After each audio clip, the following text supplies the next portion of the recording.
Faking It, Shatter, Imposter Syndrome, and Shine.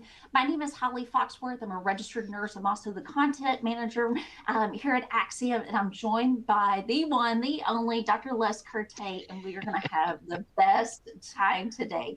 The subject, clearly it appeals to you just as it appealed to us, and it's something that we all struggle with. So I'm so glad that you're here today, and we can all talk about it in this setting here. But before we get started, let's talk through free tickets. Let's talk through free events. Let's talk through gifts, etc. Next month is going to be National Safety Council, so that's going to be in New Orleans, Louisiana, and we are going to be there. We would love to see you there as well. So if you do not already have plans to attend and you would like to attend, please drop your name there in the chat, and we will make for sure that you get a free pass to attend and come see us there. This is for an expo pass for NSC, and that is October 23rd through the 25th. So if you'd like to go, drop your name there in the chat, and we'd love to hear from you. We'll make sure that you get a ticket that has your name on it. The next thing I was going to mention is for the event that we'll have in November. So the next webinar that we are going to have, it's actually going through your individual data. We're going to be going through the top 5 injuries that are dominating 2023. And so we're going to be talking facts and also fixes with Dr. Scott Cherry. So he's going to be joining. So you don't want to miss that. If you'll register simply by clicking the register now, that's the blue box right there on your screen. Just click that button. That'll get you registered. You don't have to enter any additional information. We'd love to have you there as well. There are lots of resources that are available there on your screen towards the bottom. There's some white papers, some additional blogs, etc., that speak to high functioning anxiety. We've had a lot of questions on that this week, so you're welcome to check out any of those resources that you may find helpful to you. And then the last thing I'll mention is that we love to talk, obviously, but we also love to hear you talk. So if you have a question for Dr. Les Kertay, if you have anything that you want to add at any point today, please feel free to just put that in the chat box. We don't have to say your name if you don't want to say your name. If you have a question, whatever you feel most comfortable with is what we want you to do. So we do like to send gifts after the fact for those that ask some great questions. So be sure and think about what those questions are. It looks like we do have one question that said, did the webinar start? I have no audio. Yes, the webinar has started and we are here. And so we hope that you can get that fixed, Tracy. Charlie, we may need to reach out to her if she's having some audio issues, but we can circle back there. If anybody else is having issues, let us know.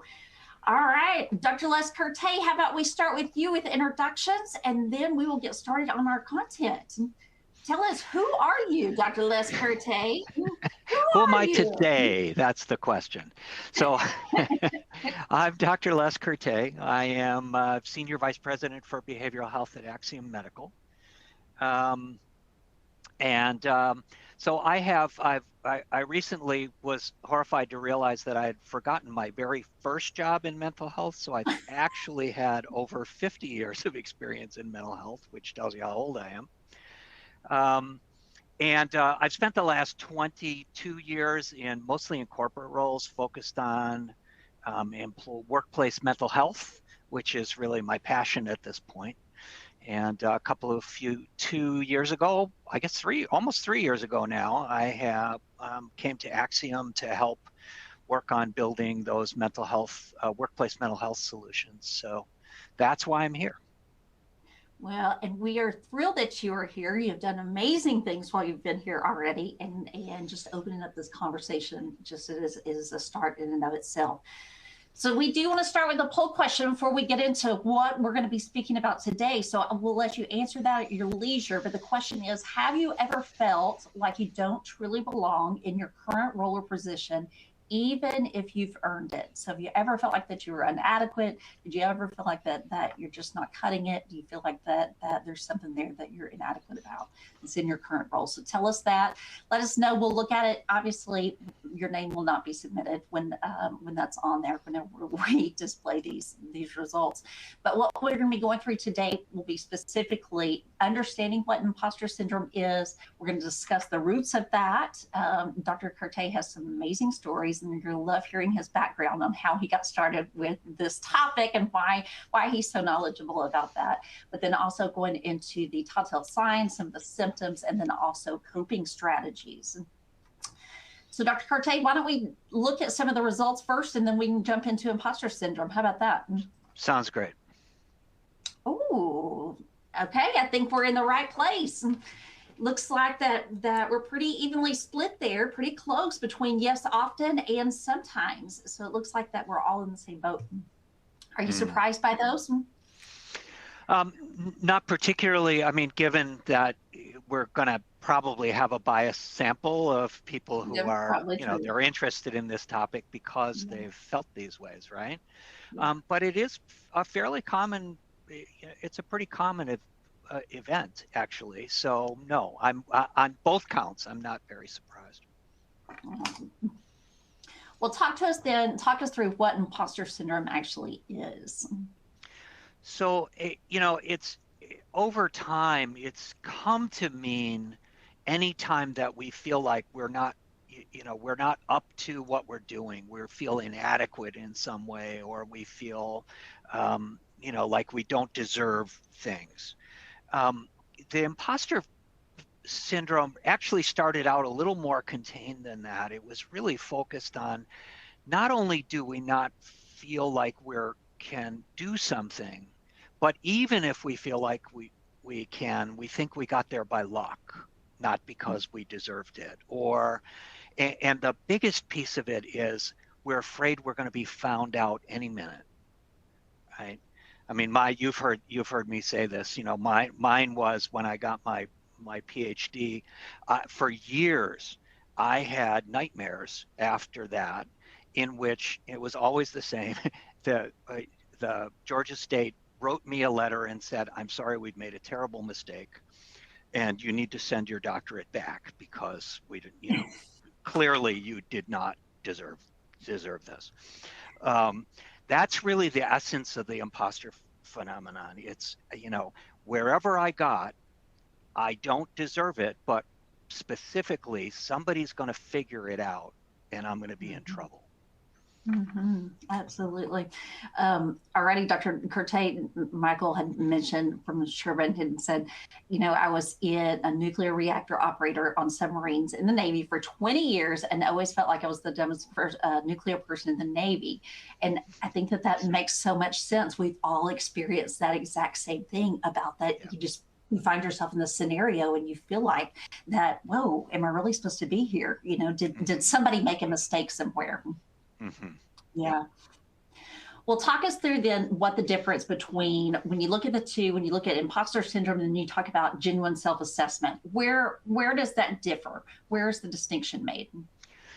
Well, I think that people by and large are not terribly good at doing self-assessment of our skill level, right? We have a tendency to either think we know more than we actually do or less. And it's hard. It's hard to have sort of a realistic appraisal of ourselves, right? What am I good at? What can I do? And how did I get where I am, right? Did I earn it, or was I just in the right place at the right time? I would guess that the people who feel like they're in this have had this imposter experience, the biggest thing that they'll say is, I was just in the right place at the right time, or I was lucky, right? It's never about skill. Part of this is that it's hard to have a genuine self-assessment. It's hard to really know, like, how am I? So, I guess another piece of this is that if someone is really in this imposter syndrome or imposter phenomenon, even if somebody tells you that you've done a good job, your tendency is going to be to dismiss it, right? Like they don't really know me. They just see that I'm faking it all the time. And that's the important piece, is that we feel like we're faking it. And so even when we look competent, we are sure that we're not. And one of the things that makes it really hard to work with this internally, and especially work with it by yourself, is that you will dismiss positive feedback.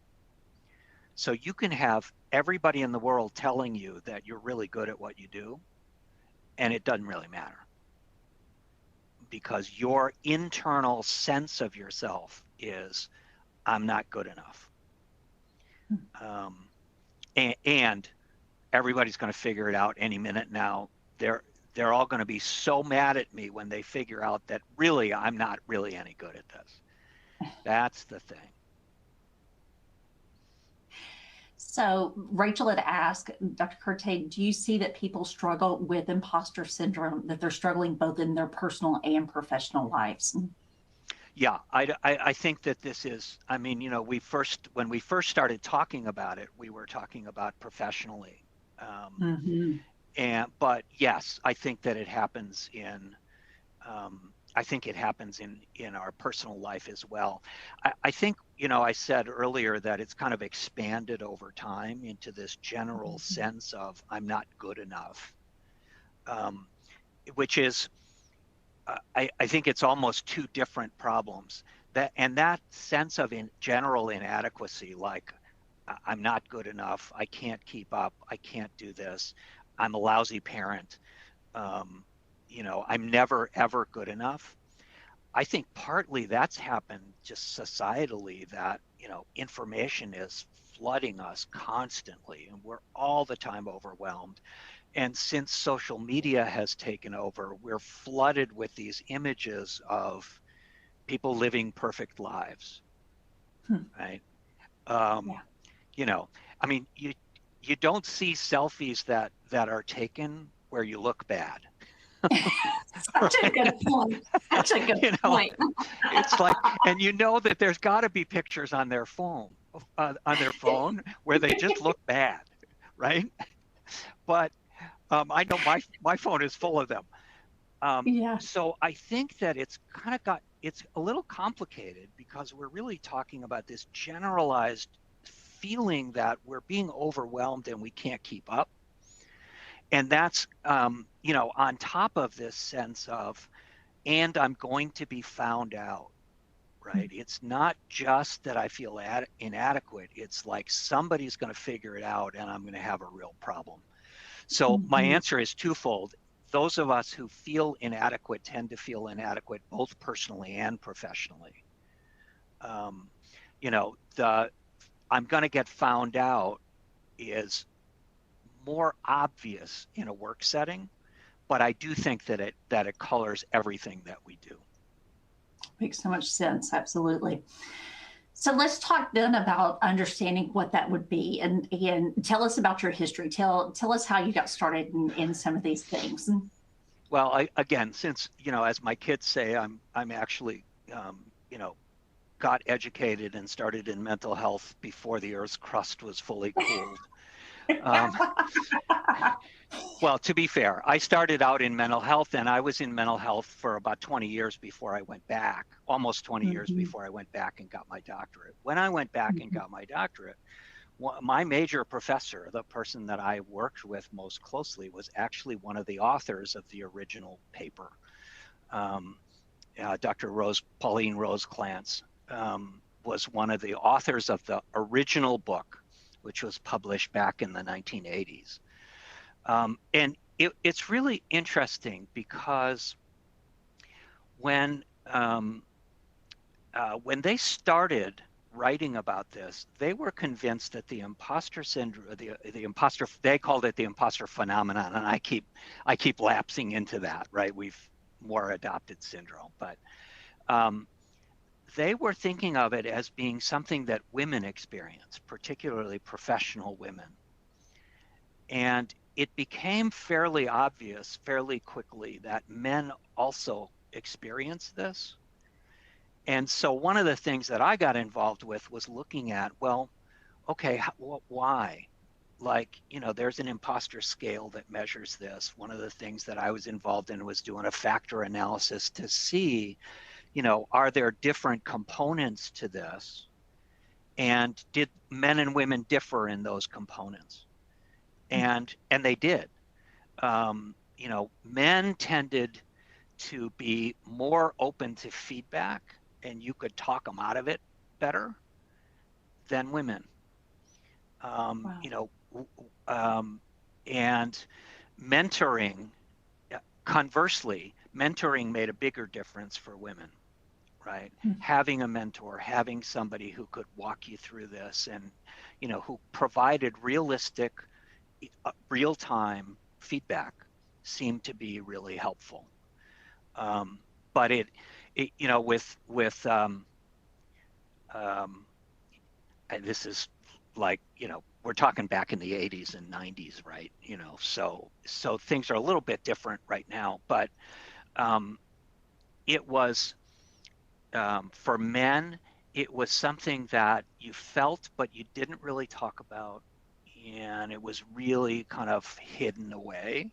For women, they would talk about it amongst themselves, but were constantly terrified that they were going to be discovered by whoever was managing them. That was the biggest piece. That was more true for women than for men. So it's an interesting development when you think about it. And frankly, it makes perfect sense, right? Yeah. I mean, when you think about women in the workplace, particularly back then, but still today, right? Hmm. Um, I mean, what's the story? It's if you're a woman, you have to be twice as good as a man to get the same rating. You know, it's tough. And I think that's been the root of some of this. Nevertheless, it does turn out that men and women experience this set of feelings at about the same rate. Hmm. Were there any other differences about men and women? Did it seem like that it had anything to do with age that was specific whenever it started? I don't think that age has much to do with it. This is pretty Hmm. intransigent. It Hmm. seems to start early and it stays with us. Hmm. Um, I guess I actually could talk a little bit about myself because this is something that happened for me. Yeah. Um, but as I got more confident, as I aged, I did finally get to the point, okay, so here's how I'll say it. It's not so much that I think that I am deserving. It's that I really care less what other people think. And I Hmm. do think that's a phenomenon of aging. Gotcha. When we've been at it longer and just at life and at what we do, I think we Hmm. just get to the point where we care less about other people's appraisals, and that makes it a little bit easier to manage some of these feelings. When you're younger in your career and it really matters what your boss thinks, Yeah. right? Then you're going to be more anxious about it. So I think there are developmental issues that happen, but it stays with people. Wow. So can you think of a particular example then, maybe of when you've seen this play out of even in your own career? You had mentioned the PhD piece, but any other piece, did you experience it later on after that? Well, I've seen people who did not go for promotions that they perfectly well deserved. When I had Because of teams these. who worked for me because they were convinced that they weren't good enough. Hmm. You know, um, I was in a position to encourage people to apply for different positions you know, Mhm. or move on even. I mean, Yeah. sometimes having an employee means that a really, really good employee means that perfectly well that they're going to end up leaving you Yeah. because they have to go someplace else to get a better job. Right. Right. And so those are the times for me that it always showed up the most, because Hmm. I paid a lot of attention to trying to mentor people. Yeah. And it would really show up that, it's like, oh, I couldn't possibly do that. It's like, Hmm. well, Hmm. I think you could. So let's talk about that. You Yeah. know, Yeah. Yeah. It brings up a good point about being a supervisor, and especially when you're leading a team as well, of being able to recognize that in others, of where Mhm. that may be holding them back because of what they're struggling with. We had another question that was on here. Ms. Menzoza had asked, I also feel the imposter depends on the environment or the industry, and then into gender, and was asking, does that make sense? I think that Yeah. definitely makes sense. What do you think? Yeah. Yeah, sure. And particularly, probably it would be more, I don't know this for a fact. I mean, this isn't research based, but if you just think about it intuitively, it makes sense. So if you're in a profession where you're kind of counter to the gender stereotype, it's Mm-hmm. probably harder to feel like you're deserving of it, you know. Gotcha. And I would think that that would cut both ways. So Mm-hmm. yes, I think the environment certainly makes a difference. I think that um, the kind of environment on a not just industry basis, but kind of who's your boss and what's the atmosphere at work? Are you working for somebody who feels like it's their job to build you up, or are you working for somebody who's threatened by you being Oh, good at great what you point. do, right? Yeah, great point. Um, I mean, how many of us have worked in those settings where it's like, you know, anytime you showed any sort of like real quality, we've all had bosses who are threatened by that, Mm-hmm. Mm-hmm. right? Um, and I was fortunate enough to interview somebody who's gone on to really great things, and I was interviewing somebody for an associate medical director position, uh, um, and I was 30 seconds into the interview, and I realized that if I was interviewing him for my job, I'm not sure who I would have hired. Right? I mean, he was that Yeah. good, Yeah. and you know, and I've actually had subsequently, and this is what brings this to mind. I had people who couldn't imagine hiring that person Mm-hmm. Wow. because I must have felt threatened, and it's like, are you kidding? Like, that's the person that you want. You want somebody that's better than you, um, if possible, right? But Mm-hmm. if you're not in that environment, that's going to make it worse. If you are in an environment where you feel patronized, where people say, "Oh, stop worrying, you're great," like that doesn't help. Yeah. If I'm feeling like I can't do this, like I'm not good enough to do this, having somebody just sort of blithely say, "Oh, you're great," I'm gonna ignore it, right? It takes Yeah. time to like build the Mm-hmm. trust and really have people, trust people will give you the actual feedback that you Mm-hmm. need in order to Yeah. keep growing. Yeah. Judith had mentioned, was sharing that absolutely, that she'd share that she was a woman that's in IT, and that's a very masculine, in the hardware network infrastructure area. And so it sounds like she identifies with that concept of less than within that area. She said she's been there since the 90s, and back when she was the only woman in the room. Hmm. Very good point. Yeah. Yeah, Yeah. yeah, And there may be, I just wonder if you maybe had some intimidation too. There could have been some intimidation there sure. with you being the only one in that industry. Sometimes there Yeah. can be some of that there. Yeah.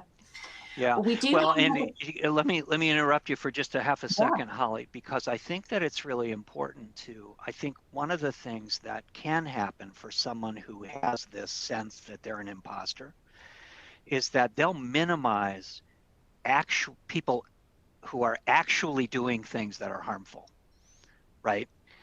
It's like, so there's a couple of things here. If I have two good friends who became spine surgeons who are women. Mm-hmm. And I mean, they were like, when they trained, they were the only women who were doing the kind of work in this environment. So I'm relating to this, being in IT.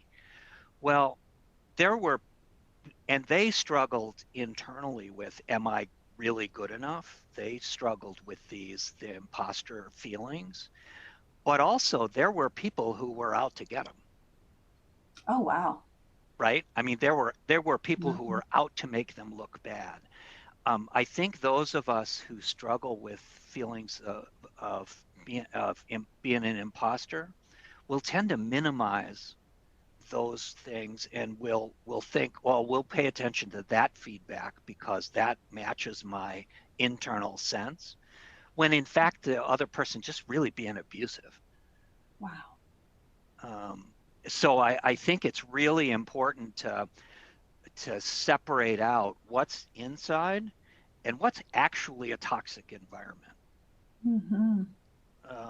Because I think that if you have the imposter syndrome, if you're dealing with the imposter phenomenon, you're more likely to put up with it with a toxic environment because it better fits your internal sense of yourself. Does that make sense? You Yeah, know, that makes a lot of sense. Yeah. So it's like it's kind of what you attract, what you're thinking. Is that what you're I think it's more that you see what you are attuned to. attuned to? There you go. You know, think about last time you bought when's the last time you bought a new car, and what color it It's been was? a Just long tell me what time. color it was. It was black. It was All black. right. Did you notice that as soon as you bought it, everybody was driving black cars, right? Absolutely. All of a sudden, you start paying attention to it. Exactly, right? Yeah. So I Yeah. think we're attuned to hearing certain messages based on our internal experience. So Hmm. it's less about we're drawing that from people than we're picking up on those messages. Gotcha. Gotcha. Well, let's switch gears and talk about why maybe we get some of these feelings. So let's go a little bit deeper. So let's talk about, so the next poll question would be, what factors do you believe may have contributed most to your feelings that you have at times? And you can just move that on as you go through there. But we'll talk through some of these. If you want to talk through the roots, Dr. Kertay, of where some of these things originate, and then we'll look at our poll results and see how they stack up. Yeah, I you know, there are some of these things that we know and some of these things that we're speculating, right? Mm-hmm. Um, I actually think there's two kinds of childhood experiences that fuel this sense of being, fake or false, or like, I'm going to be caught out. One is when we don't get enough good feedback. We're constantly being told we're not good enough, we're not doing it right.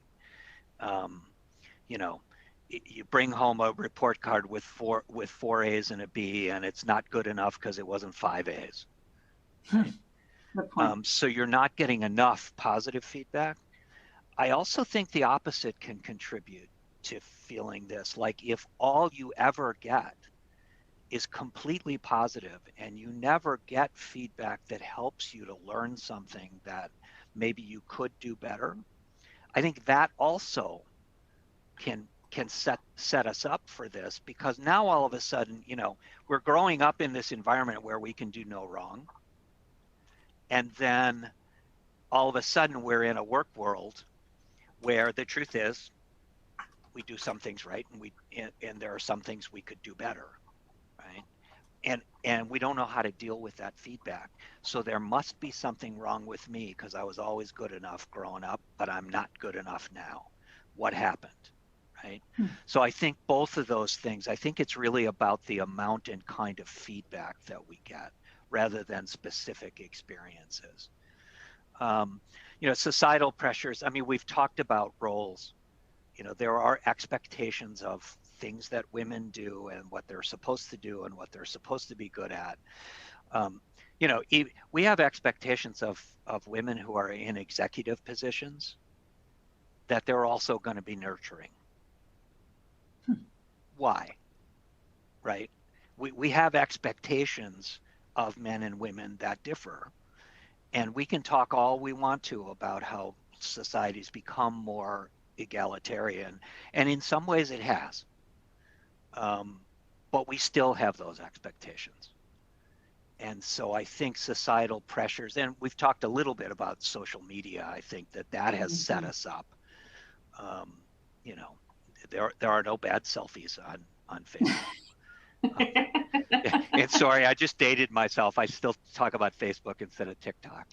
But it, this, by the way, for everybody else, this is something Holly teases me about a lot. Actually, Facebook is coming back again. So there you go. You're right on track. You're on it. All right, great. That's good because I wasn't going to change anyway.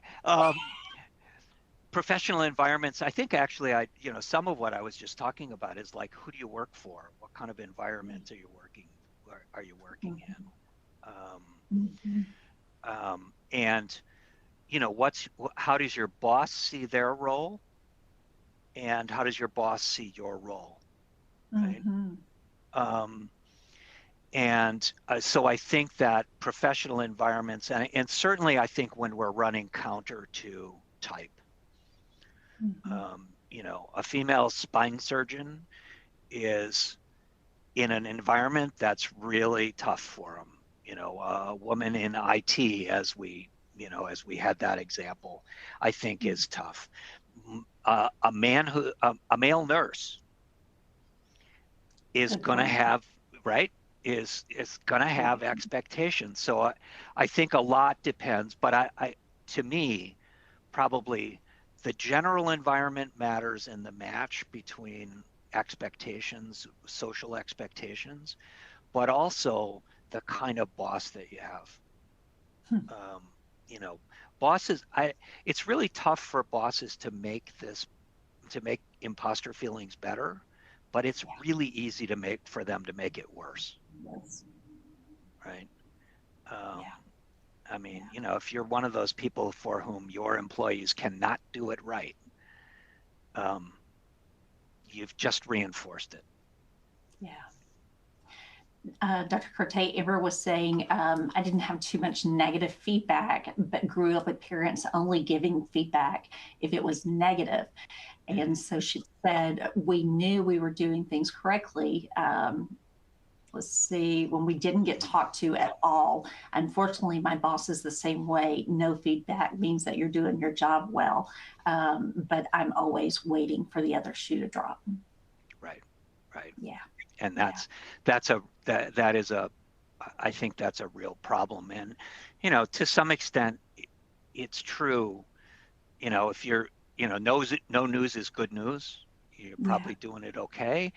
But if you don't feel like you're like you really deserve to be where you are, and now I'm not getting feedback, like I don't trust it. I'm waiting for the other shoe to fall. That's a great phrase to describe how this feels inside. It's like I'm always waiting for somebody to figure out that I don't belong. George had also mentioned, I have a problem with professional seniors who should know more than me, but don't have that knowledge that they should have because of their professional position. So he was asking what can be done about that. Well, it's almost the opposite problem. It's not really the imposter phenomenon. It's like you really are better than it's like a 2.0. Right? Yeah, it's the other spectrum. Right? Yeah. That is a tough one. I mean, sometimes it's I think when we are in subordinate positions, it's hard to have those conversations, right? Because they're generally speaking not welcome unless you have a very unusual boss. So I don't know that it's the same dynamic that plays out. However, if you're stuck in that environment and feel really stuck, it's certainly going to make it worse. Because you're going to feel worse internally. One more, and then we'll look at our poll results here. Chris had said, I'm a female in a leadership position on a predominantly female leadership team at an agricultural research organization, which is typically male dominated. The care work expectations put on the female leaders is exhausting. our expertise is regularly questioned by males and females in the organization. What are some resiliency strategies that can help me and others remain at a healthier baseline of believing we are in these positions for a reason? Such a good question, Krista. That's a great question. That's a really Um, good yeah, we can question. do a whole webinar on that. Yeah. Yeah. It's a really, um, uh, I think actually, I mean, kind of built into the question is one really important thing, and that is to just keep reminding yourself that it really is other people's expectations and not the truth, right? Yeah. Reminding yourself of that. I think the most important resiliency strategy always is to take breaks, to make sure that you're resting when you need rest. You know, especially if am feeling these, if I'm having these imposter feelings and I'm getting a lot of pressure, there's two different ways in which I'm never going to take time off, because I think I overestimate my importance to the organization. Like I think that if I'm gone for 2 weeks, everything's going to fall apart. But as an imposter, right, I'm also going to get found. They're going to find out that I really wasn't doing anything. So we don't stop to take care of ourselves. And it's hard to keep up that constant appraisal of, well, all right, I'm getting this feedback. Is this feedback valuable or not? You know, if I'm being criticized or I have expectations that don't make sense, are they realistic or not? Because sometimes they are and sometimes they're not, right? That's the way the world works in terms of feedback. But if we're on all the time, that's a problem. But I have to say that the single most important skill that I think people can learn is when to like turn off. Meditation can be helpful with that. Prayer for some people. Anything that just stops the world and says, all right, for the next 10 minutes, I'm going to go walk around the park. And I'm going to leave it behind.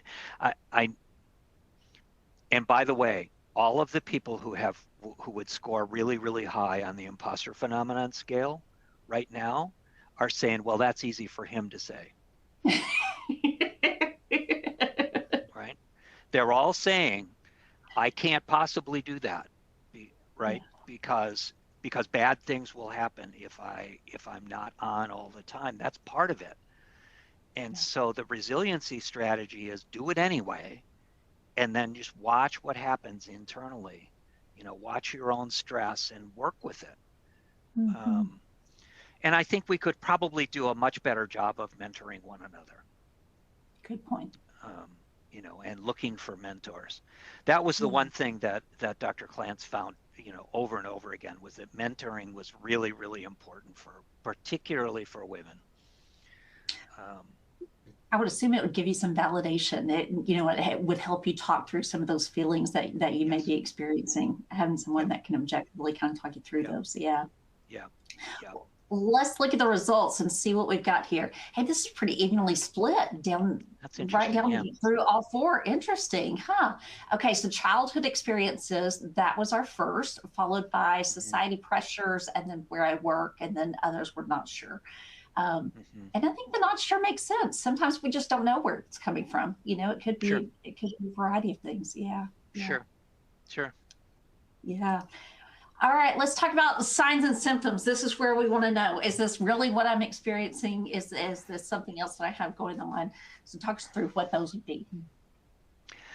Well, I think the emotionally, the thing that is a hallmark of imposter syndrome is fear of discovery. I'm anxious all the time. I have this constant dread. Specifically, I have dread of being discovered to not be deserving. Right? That's really the emotion that I think is dominant. And notice there's lots of reasons to have that feeling, but the thing that makes it the imposter syndrome is I'm going to be found out. I'm Gotcha. actually faking it. I'm pulling the wool over everybody's eyes, but sooner or later they're going to figure it out. Um, and so that's a terrifying place to live, right? So Mhm. that's the big thing, is that sense of fear. I think behavioral science, we just mentioned some of it. Um, you know, um, not taking care of ourselves, not taking breaks when we need them, not taking all of our vacation time. When I was in, you know, leadership positions in, in large corporations, I went 10 years and never took all my PTO. Oh, wow. That was the dumbest thing I have ever done. Um, um, but it was an indicator of me Yeah. not feeling like I don't know how I got here. Like it was some serendipity somehow. Um, and it actually took, for me, it took a colleague of mine who I had worked with for many years before we were working together. I had known him and kind of been professional colleagues, who just said, you've been doing this a long time. You're pretty good at this, frankly. It was just, and there was just, he said it in exactly the right way at exactly the right moment. It's like, oh, huh, okay. Yeah. It kind of got through, right? But I think that not taking care of yourself and not taking breaks is probably the a kind of a key behavioral sign. The other behavioral sign that I would say is key is um, not trying things that you're not sure about. So not taking on a project that would stretch you a little bit. Um, maybe you don't know everything about it, and you won't try Mm. because you can't risk being discovered to be a fake. You can't. It's not okay to fail. Um, and that's, what do we see in people who are really, really successful? They're good at what they do, but they're also sometimes, they make mistakes. Yeah. We all make mistakes, um, but mistakes aren't okay, and so we won't stretch ourselves. And so it's limit. I mean, we self-limit our career choices. And Mhm. then cognitively, it's everything we've been talking about. It's those messages. It's like, oh, be careful, you know. Um, and the other ones that I would say are like, everybody could probably say their own phrase. It's probably things like, like, just who do you think you are? Um, what makes you think you can do that? Yeah. Those kind of um, self-doubting phrases that we run through our heads, combined with that fear of being discovered, that's the imposter syndrome in a nutshell. Hmm. Would you also say on the behavioral piece, do you see that there's certain characteristics or certain behaviors that would maybe indicate that, like being someone that's always over prepared, that you're the first one that's there, you're the first one that gets to the office, you're the last one that leaves, you got everything that's lined out. Would you say that some of those fit into that and would Yeah, be indicators as well? yeah, perfectionism, Perfectionism. There you go. Yeah. over preparing, perfectionism. It's almost a ritual.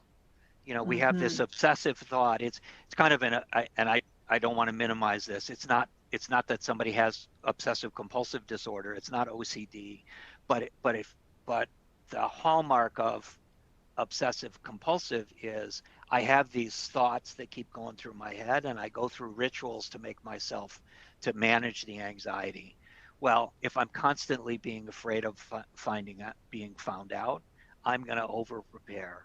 I'm going to be, 10 times better than you need to be.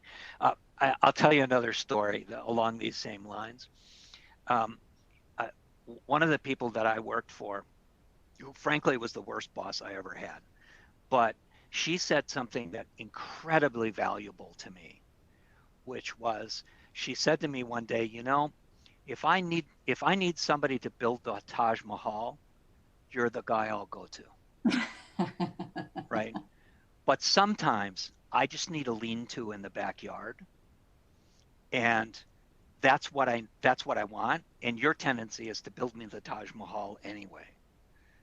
Um, and she was absolutely right, because I was constantly worried that Mhm. nothing that wasn't perfect would be good enough. And, you know, and I didn't understand in that work setting that sometimes good enough was what we needed, because we needed to move Mhm. faster, right? Mhm. Um, but that's a great observation, that, you know, over preparing, um, being a perfectionist, specifically in that way, right? As a Yeah. defense against, having somebody criticize us, which, by the way, usually Mhm. doesn't work. But Good point. Excellent point. Um, we have this that you're not alone, but you know, at the same time as what this we were bringing some of these up, we had two additional comments that came in. One was from Amber that said, I feel like I need to be prepared for every situation, and then Megan had said that this feels like me. So you're not the only ones that are going through this. no, There's celebrities, there's who we would think is the most successful, they all identify with this. Would you say that it's not specific to any one person or any one circumstance? Everybody can struggle with these types of feelings. absolutely, Yeah. absolutely. And in some ways, if someone's gotten to a really, really high level, who hasn't worked through some of those, you know, some of the hasn't done some of the internal work to Mm-hmm. build their confidence in their, you know, and a realistic way of assessing, what am I good at and what am I not good at. Um, the higher you go, the worse it's going to be. Hmm. Um, you know, because you fooled them again. Yeah. Um, and now I'm even better, right? Um, Wow. and I think in some ways that's, you know, it it absolutely can happen to anybody at any time, and it's that Mm-hmm. sense that we're not who we, maybe for somebody who's a celebrity, it could even be worse, because Yeah. you are then, you know, if I'm an actor, I'm always portraying myself as something else, right? They're not seeing the real me. So if I've got this sense that internally I'm not good enough, um, and then I have a career that shows me up as being somebody who's like this, you know, really confident, um, person, it's going to make it worse, Yeah. right? Um, Yeah. so, Makes yeah. complete sense. Well, let's talk through coping and strategies, and then we'll wrap up with some questions here. But let's talk about how is it that we fix it then. So, and Dr. Kertay, for you with the answers here. But what I would ask though, that we didn't talk in advance, was maybe if you could talk about not only the coping strategies, personally, if you're experiencing some of these things, but maybe if you could also speak to recognizing some of these things and maybe how you could help people, whether that be your colleagues or whether you're leading a team, how you could help them as well. So maybe if you kind of go into all three of those, that would be great. Sure. You might have to, you set them really fast together. So I want to, you know, just Yeah, remind me yeah, if I leave something out. we'll do, I we'll think do. probably in terms of mentoring and managing other people, um, I think the most important thing is when we give feedback, that it is specific, right? Good job does nothing for someone who isn't sure that they, you know, who isn't sure that they can do what you're doing. It's like, Mm-hmm. it was great when you did this, right? That that really sort of drove home to me that, you know, you knew what you were doing when you know, when you talked about that particular thing, right? Specific feedback is the only thing that will get through this, because good job or, good job feels like a pat on the head, and it's easy to dismiss. So that's one really important thing that we can do for other people, is recognize that. The other thing that we can do for people is look beyond the look beyond the words to how you suspect that they're feeling based on their actions, right? Um, because if I have imposter syndrome, I'm going to do everything I can for you not to know that. So I'm going to look pretty good, but actually I'm really scared.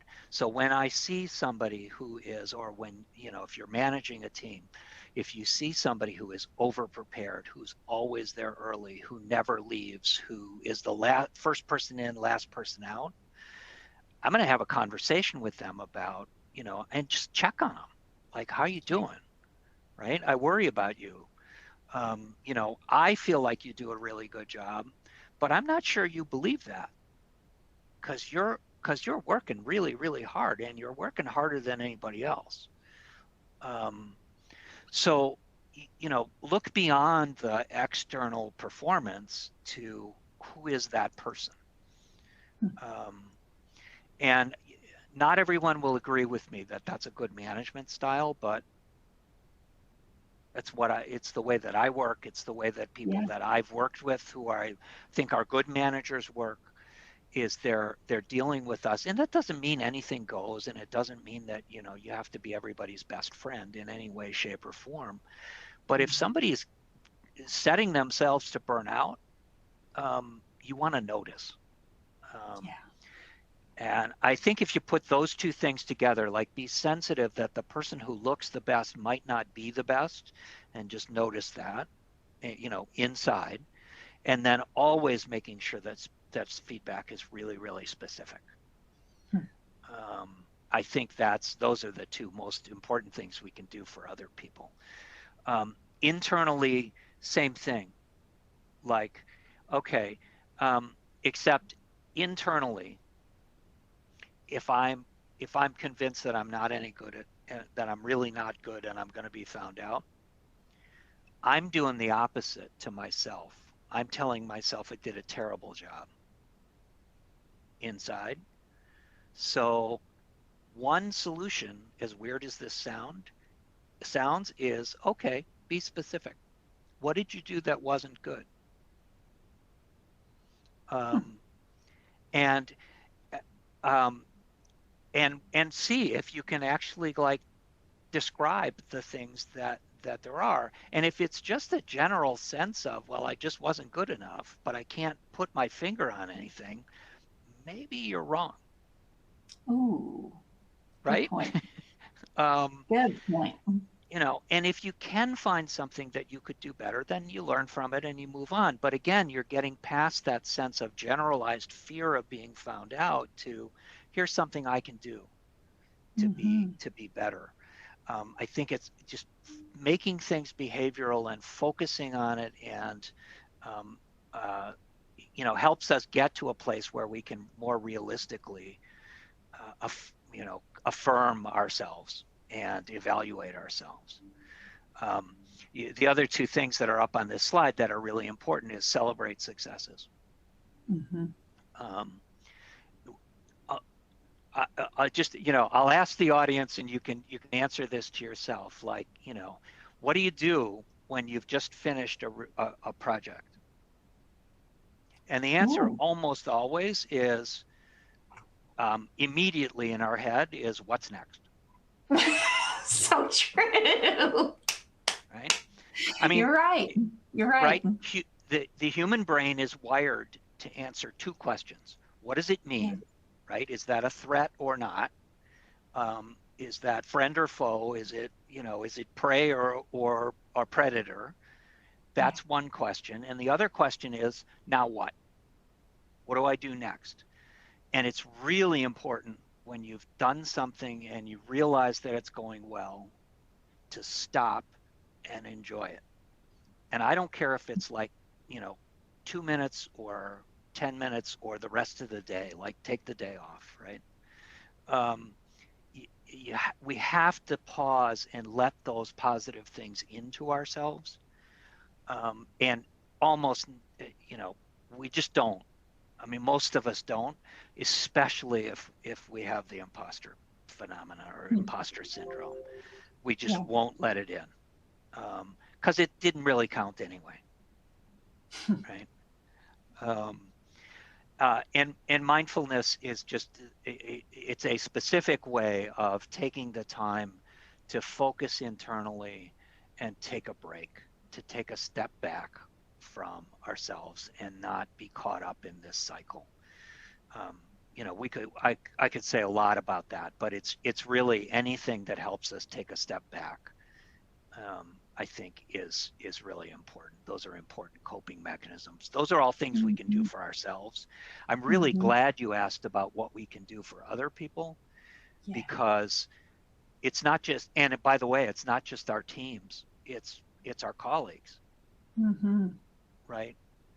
You know, instead of saying, Holly, that was great, I can say, Holly, I really appreciated that one question, you know, when you asked me blank, Yeah. right? Yeah. Makes a bigger difference to you So true. because you know I was paying attention.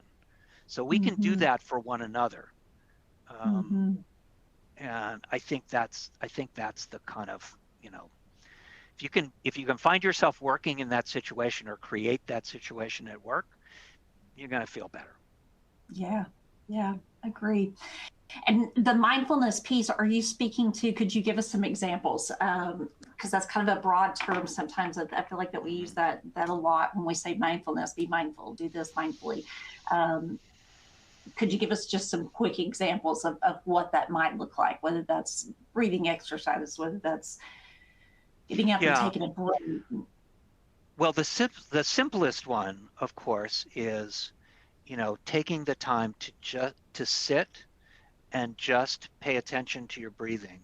And the Mm-hmm. goal here is just notice one specific thing and stay with it. It tends to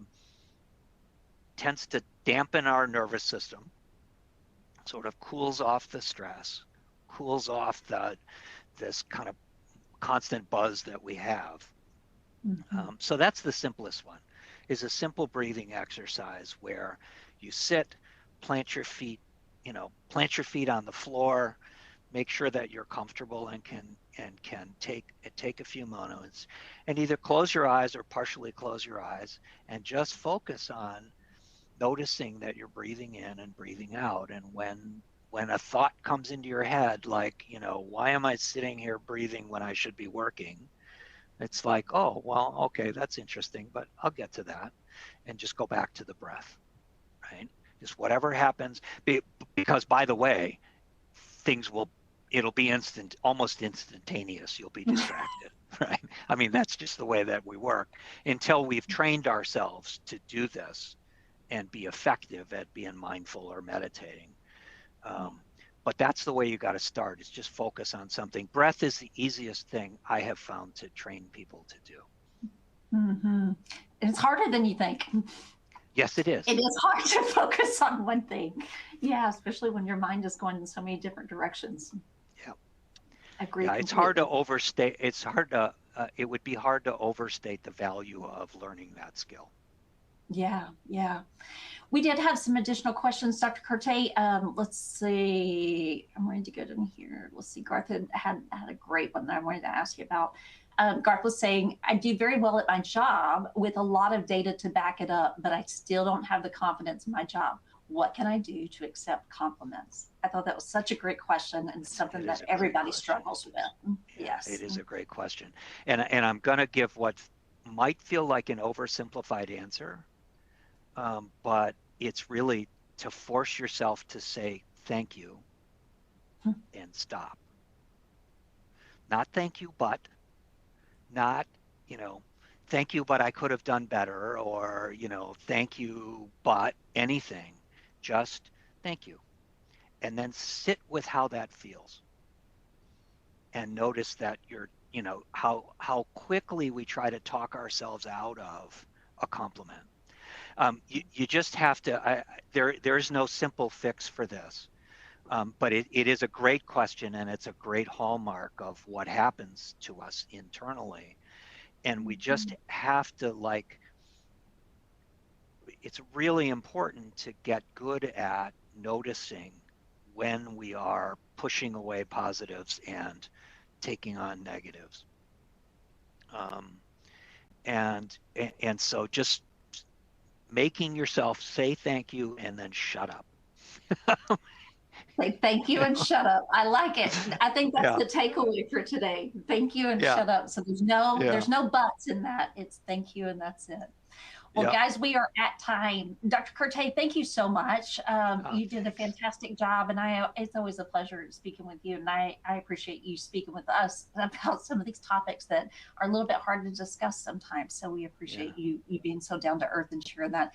If you haven't already, please make sure you press that register now button there for the next webinar that we will be having in November. And if you haven't already and you need expo passes for NSC in New Orleans, please drop your name in there and we will reach out to you and make sure that you get one. Thank you again for joining. We'll look forward to seeing you at the next event. Have a good day. thanks, everyone.